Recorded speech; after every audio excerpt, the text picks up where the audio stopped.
ओम शक्ति जी, बम महादेव, जय माता दी। थोड़ा विलम्ब हो गया। आज थोड़ी पूजा थी। आज सबको जो है प्रहलाद जयंती की बहुत बहुत शुभकामनाएं। तो इसलिए थोड़ा सा विलम्ब हो गया और एक आध बीच में फ़ोन भी लेना पड़ता है मुझे किसी का। तो आप सब लोग जो हैं कैसे हैं, और भगवान की कृपा से सब आनंदित होंगे और खुश होंगे। और भगवान का आज इतना बड़ा दिन है, भगवान विष्णु जी से संबंधित ये दिन है। और उत्तम सिंह जी फिर आज पहली दफ़ा सबसे पहले आए हैं। जय माता दी आपको जी, ओम शक्ति। और हनुमान जयंती की आप सबको बहुत बहुत शुभकामनाएं। हनुमान जयंती नहीं हो मैं आज जो है वो हनुमान जयंती नहीं, मेरे मुख से निकल गया। आज जो है वो है नरसिंह जयंती।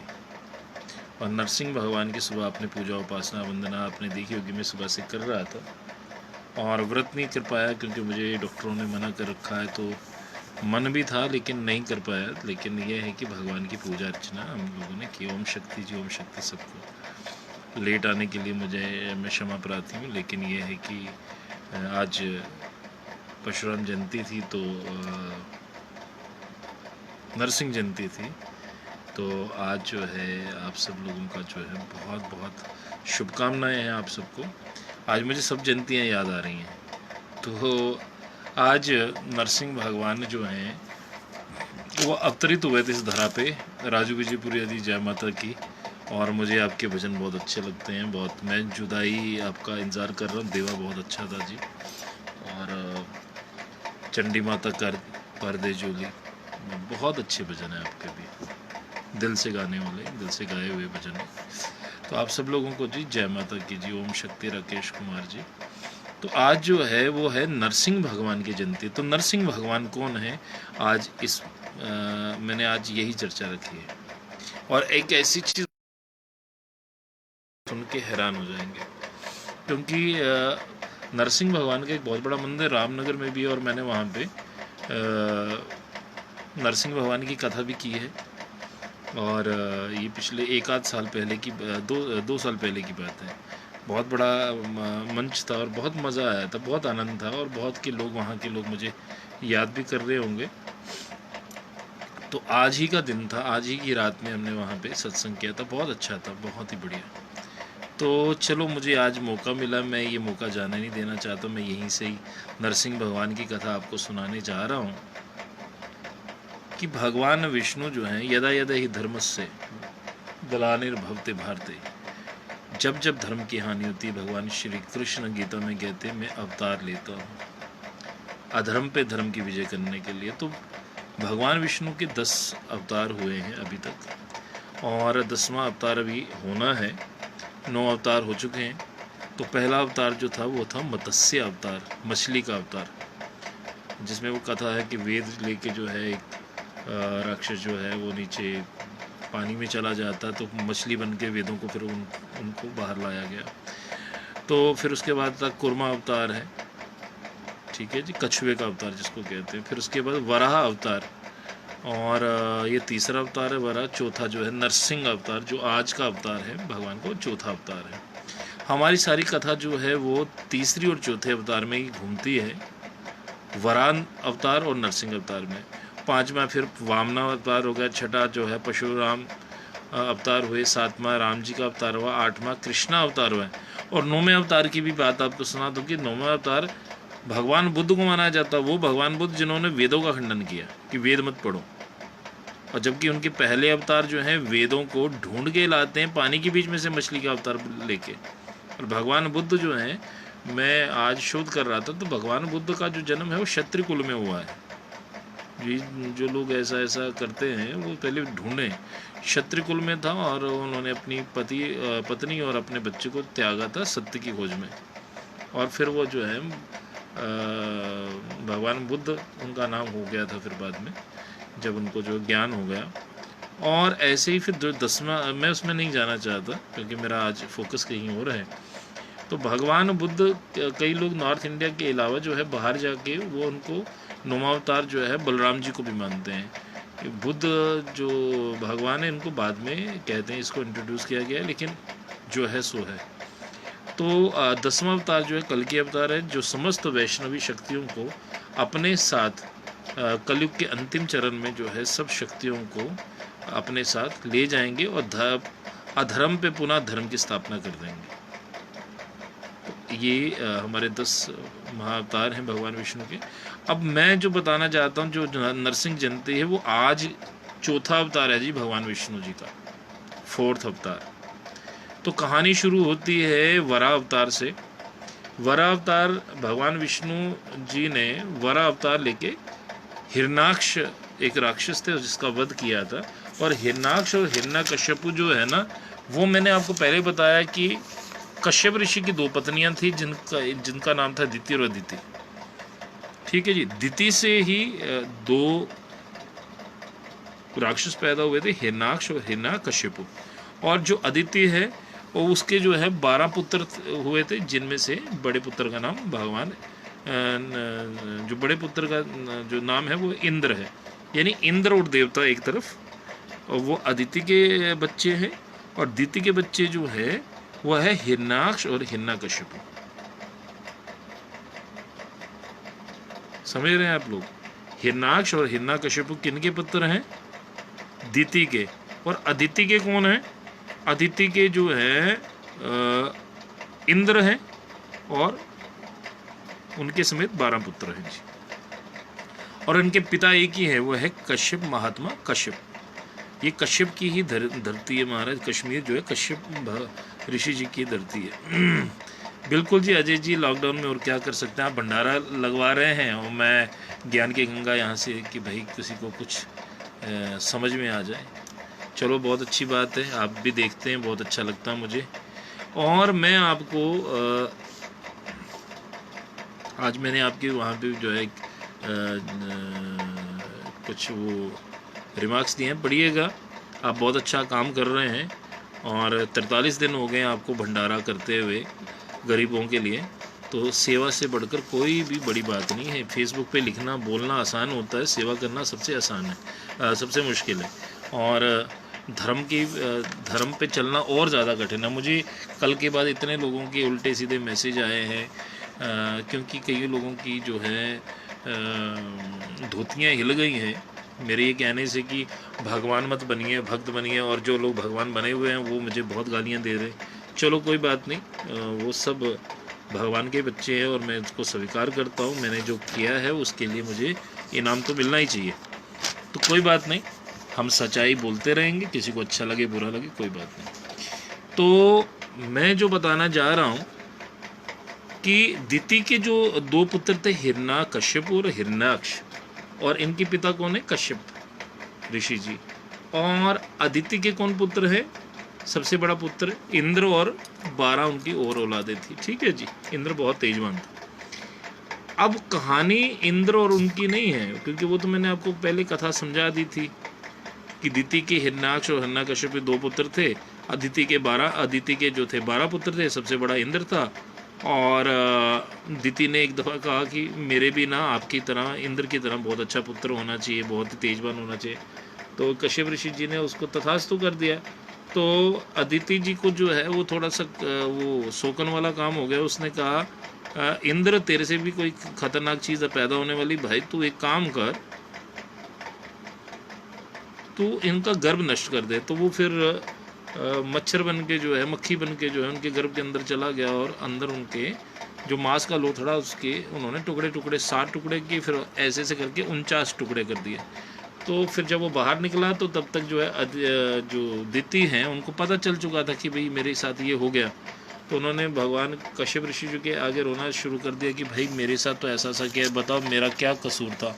तो उसने कहा तुम बुरा मत फील करो जी, आपके अब एक पुत्र नहीं होगा, 49 पुत्र होंगे। इसीलिए तो वहाँ पे जब आप पढ़ते हैं, कभी ब्राह्मण देवता आते हैं आपके घर में, तो उनसे आप पढ़ते हुए सुना होगा मारुतो देवता, तो कभी पूछ लीजिएगा कि इसका मतलब क्या होता है।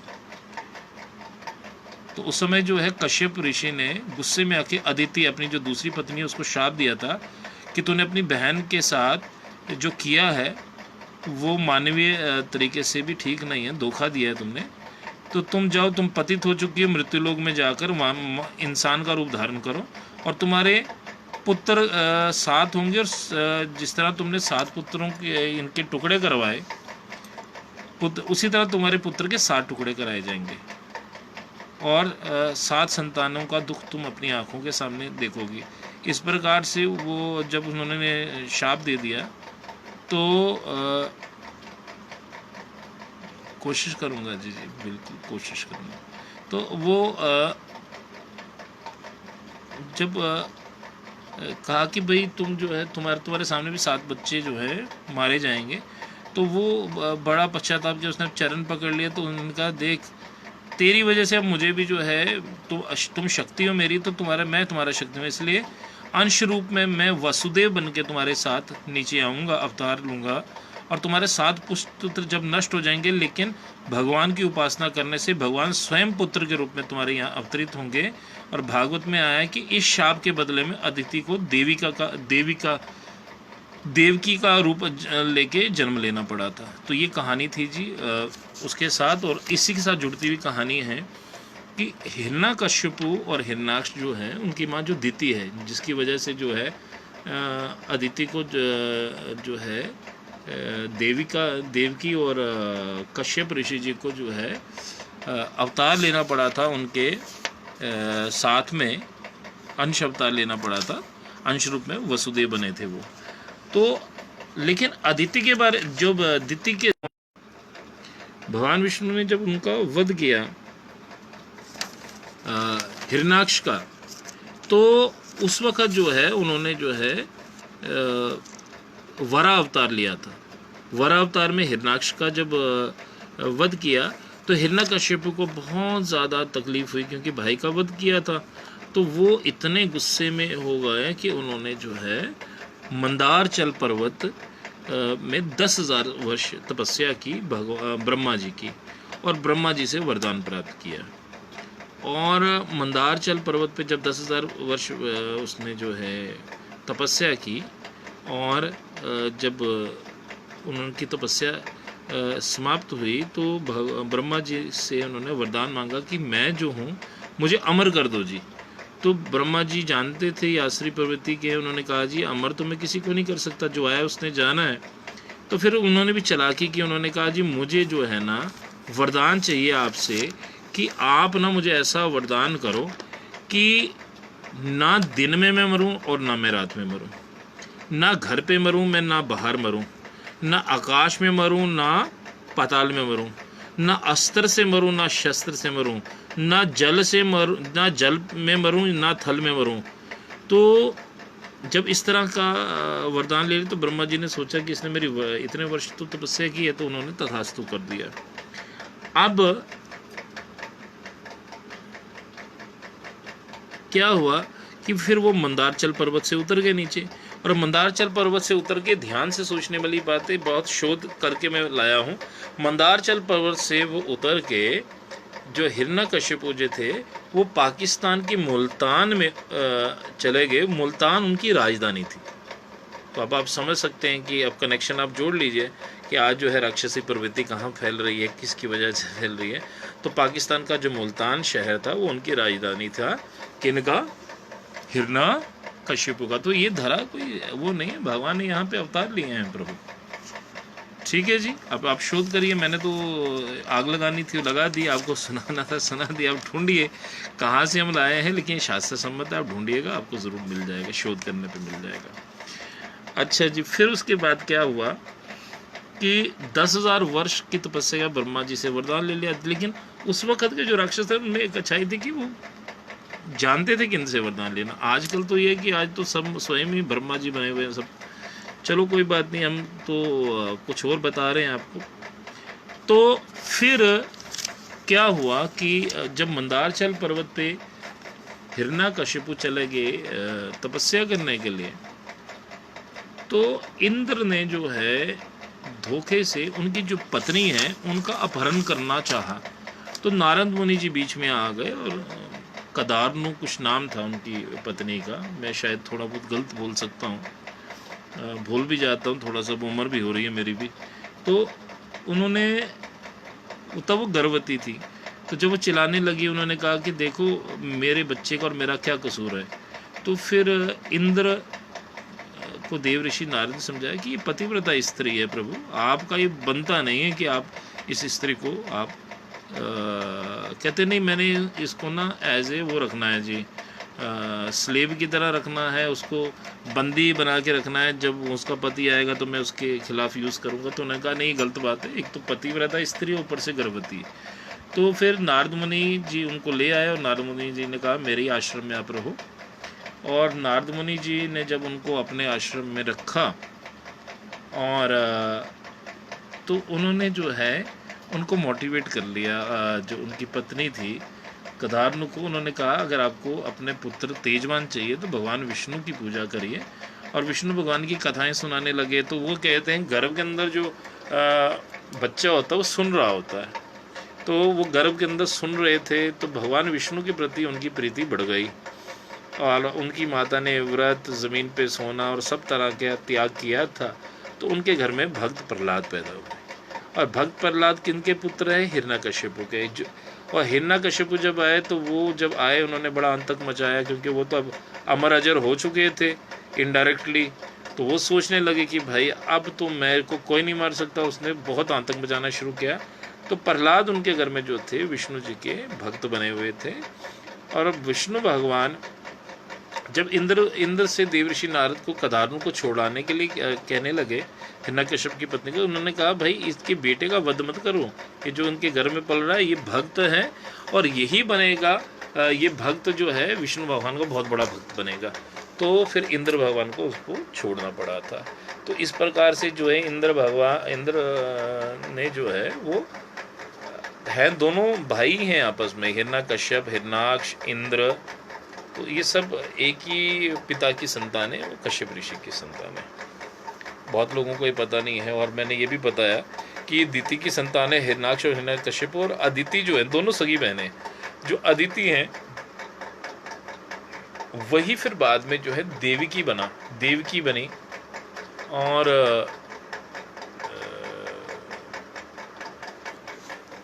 7 जो हैं फिर उनके जो पुत्र हैं उनके सामने मारे गए, और ये सब कहानियाँ हैं। और कश्यप ऋषि ही वसुदेव के रूप में जो है अंश अवतार हुए। तो इस प्रकार से कश्यप ऋषि जी ने उनको श्राप दिया था कि भाई, फिर ये भी कहा था मारुतो देवता, आज तक बोलते आ रहे हैं मारुतो देवता। चलो ठीक है। तो ये भी मैंने आपको बता दिया कि मंदारचल पर्वत 10,000 वर्ष तपस्या करने के बाद जब वो मंदारचल पर्वत से उतरे तो सीधा पाकिस्तान के मुल्तान शहर में लैंड किया जी उन्होंने। और पाकिस्तान का जो मुल्तान शहर था वो उनकी राजधानी थी हिरण्यकश्यपु की। ये बहुत बड़ा एक शोध का विषय है। चलें, उसके बाद जो है जब उन्होंने ये पा लिए थे वरदान कि ना मुझे कोई दिन में मार सके, ना रात में, ना घर पे मरूँ, ना बाहर, ना आकाश में मरूँ, ना पाताल में, ना अस्त्र मारे, ना शस्त्र मारे, ना जल में मरूँ, ना थल में मरूँ, और आपकी सृष्टि में पैदा होने वाला कोई भी जीव मुझे नहीं मार सकना चाहिए। ये भगवान ब्रह्मा जी से वरदान ले लिया। तो फिर आगे की कहानी तो आपको पता है कि हिरण्यकश्यप ने जब देखा कि मेरे घर में तो भक्त प्रहलाद पैदा हो गए, उन्होंने बोला कि भाई मैं भगवान हूँ, मेरी पूजा करो। उन्होंने कहा नहीं, जैसे आजकल के लोग भी अपनी पूजा करवाने में लगे हुए हैं, वो सब हिरण्यकश्यप की औलाद है। औलाद तो हिरण्यकश्यप की औलाद होते तो क्या था, हिरण्यकश्यप ही हैं स्वयं। तो हिरण्यकश्यप जो थे उन्होंने भक्त प्रहलाद को कहा कि बेटा बोलो, मैं आपका पिता हूँ और मैं आपका क्या क्या नारद मुनि जी ने आपको सिखाया। उन्होंने कहा कि पिता की सेवा करो, पिता को। सब खुश होने लगा कि बहुत अच्छी बात है।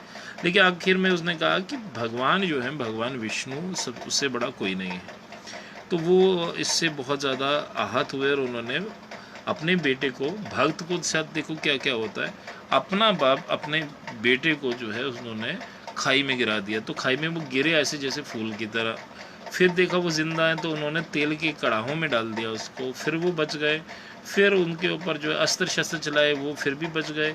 तो फिर उन्होंने अपनी बहन होलिका को बुलाया, जो आजकल बहुत यहाँ पे लोग कहते हैं होलिका को मरवा दिया जी। होलिका आसुरी पर्वती की स्त्री थी। उसने क्या किया, उसके पास एक वरदान था कि वो आग में बैठती थी, जलती नहीं थी। उन्होंने कहा प्रहलाद को मैं अपने साथ बिठाऊंगी और उसको जला दूंगी। तो लेकिन उसने जो वरदान वो भी ब्रह्मा जी से प्राप्त किया था, तो ब्रह्मा जी ने कहा था जब भी तू गलत करेगी तो फिर ये कपड़ा काम नहीं करेगा। तो वो उस बच्चे को लेकर जब बैठती है खुद जल जाती है, प्रहलाद बच जाते हैं। तो इस प्रकार से जो है प्रहलाद जो है वो बच गए। तो हिरण्यकश्यप को बहुत गुस्सा आया, उसने कहा तेरे भगवान हर जगह हैं तो बता फिर। उन्होंने कहा जी पिताजी कन कन में है मेरे भगवान श्री हरि, कन कन में। तो उन्होंने कहा ये जो महल का खंबा है इसके अंदर भी है? कहने लगा हाँ इसमें भी है। तो वो खंबे पे ना गदा लेके मारने लगे, कहते कहाँ है तेरा भगवान, कहाँ? तो खंबे के बीच में से फिर नरसिंह अवतार हुए। बोल नरसिंह भगवान की जय। तो नरसिंह भगवान जी ने अवतार लिया। जो ऊपर का जो दर था वो शेर का था, नीचे जो था वो इंसान का था। तो उनका जो पहला चीज़ थी कि भाई मुझे कोई भी इंसान नहीं मार सके, ना मैं इंसान से मरूं। और तो वो कोई जीव ही नहीं था जिस जीव ने सृष्टि में से पैदा हुआ था, तो वो प्रकट हुए थे। तो फिर उन्होंने क्या किया, महल के खंबे से विष्णु जी ने अवतार लिया नरसिंह भगवान का। भगवान नरसिंह जो थे उन्होंने फिर क्या किया, अपने नाखूनों से जो है उनको अपनी जंघा पे बिठाया। जब जंघा पे बिठा दिया तो सोच लीजिए कि भाई वो ना आकाश में था ना पाताल में था। तो उनको लेके घसीटते हुए ले गए और घर महल के दरवाजे के ऊपर, ना बीच में सेंटर में, ना वो घर के अंदर थे ना बाहर थे। फिर उसके बाद संध्या हो रही थी, तरकाले हो रहे थे, तो ना दिन था ना रात था। ये भी उनकी मनोकामना पूर्ण कर दी। और ना अस्त्र से मरू ना शस्त्र से, तो उन्होंने नाखूनों से उनके पेट को फाड़ दिया, अंतड़ियाँ बाहर निकाल दी। ना जल में मरू ना थल में, तो जंगा के पर अपनी जांग पे बिठा के मारा था। तो ना उस ज़मीन पे थे ना आकाश में थे। तो इस प्रकार से उनकी सारी मनोकामनाएं पूर्ण करते हुए भगवान ने उनका वध कर दिया। अच्छा, यहाँ तक की कहानी सबको पता है, सब जानते हैं। लेकिन इसके आगे की कहानी बहुत रोचक है जो मैं आपको सुनाने जा रहा हूँ, जिसकी वजह से रामनगर के लोग और बहुत लोगों के फ़ोन भी आते हैं कि हमें वो कथा जो है आपने जब की थी, लेकिन कथा फिर बहुत ध्यान से करनी पड़ती है। फेसबुक पे कुछ और तरीके से, वहाँ पे पूरा म्यूज़िक ताम झाम से होता है और बहुत उस वक्त लीला भी वैसी होती है, भगवान के स्थान का भी बड़ा महत्व होता है। तो जब इस तरह की बात हो गई तो अब जब है नरसिंह भगवान का क्रोध शांत नहीं हो रहा है, शांत नहीं हो रहा। हिरण्यकश्यप को मारने के बाद भी वो शांत नहीं हो रहे। देवतागण बहुत डर गए, भगवान शिव के पास गए, आराधना करी, वंदना करी कि भगवान ये तो नरसिंह अवतार शांति नहीं हो रहे, ये तो सबको खा जाएंगे, तो आप कुछ करिए। तो भगवान शिव को उस वक्त जो है एक अवतार धारण करना पड़ा, जो हिंदू भाई मेरे सनातनी भाइयों को नहीं पता है। अगर किसी को पता है तो बता दो, लेकिन 1 सेकेंड गूगल नहीं करना भाई, इधर जल्दी जल्दी बता दो। नहीं पता है तो बोलो नहीं पता, हम बता देते हैं। तो मैं तो बताने के लिए बैठूँ आप सबको, लेकिन अगर आपको पता है तो अगर आप देख भी पाएंगे तो मैं जल्दी जल्दी आपसे पूछ भी लूँगा कुछ और फिर आगे का जो आपको नहीं पता। जैसे मैंने आपको बताया कि मुल्तान शहर जो है वह हिरण्यकशिपु की राजधानी है, तो आप ढूंढते रहिए, हम तो बहुत शोध करके लाए हैं। तो इसी तरीके से जो है जिन खोजिया तिन प्रभु पाया। आज मैंने बहुत देर से सोचा था आज हिरण्यकश्यप जयंती पे हिरण्यकश्यप भगवान को मेरी तरफ से, इस लाडले बच्चे की तरफ से जो है एक श्रद्धा के सुमन जो है अर्पित हो जाएंगे अगर मैं आज कथा कर दूंगा। विश्ववीर जी बहुत चालाक हैं, आज आए हुए थे मेरे पास, ये तो ये जल्दी बोल देते हैं समर्पण सीधा ही। चलो कोई बात नहीं। तो बाकी लोग जो है ना वो उनको शर्म आती है बोलते हुए, क्योंकि देखो जो देता है उसका हाथ ऊपर होता है, जो लेने वाले का हाथ हमेशा नीचे होता है। तो इसलिए लेते हुए शर्म नहीं करनी चाहिए। ज्ञान कभी भी शर्म से नहीं लिया जाता है। आज भी हमारे टीचर, स्कूल के टीचर मिलते हैं ना, उनके पाँव को हाथ लगा लेते हैं, चाहे हम कितने बड़े मंच पे क्यों ना हो। मैं ये बताते बताते भूल गया था, डोडा बस्ती में मेरे खुद के टीचर जो वहाँ पे थे और मैं पूरे चोले में था, तो मैंने उनको मंच पे बुला के सम्मानित करा। उनको कहा ये लोग मुझे गुरु मानते और मैं इनको, ये मेरे गुरु है, इनसे मैं पढ़ा हूँ। और वो बहुत खुश हुए थे, विश्ववीर जी इस चीज़ को जानते हैं, वो ये भी उस वक्त वहाँ पे थे। तो भगवान नरसिंह अवतार जो है, नरसिंह अवतार जो हैं वो शांत नहीं हो रहे हैं। और नरसिंह अवतार विष्णु के कितने अवतार हैं? चौथा अवतार है जी, ये याद रखिएगा। हिरण्याक्ष को मारने वाला वरा अवतार हुआ, वो तीसरा अवतार हुआ जो इनके पहले भाई को मारा। तो हिरण्यकश्यप को जो मारने वाला अवतार हुआ था वो हुआ था चौथा अवतार, नरसिंह अवतार।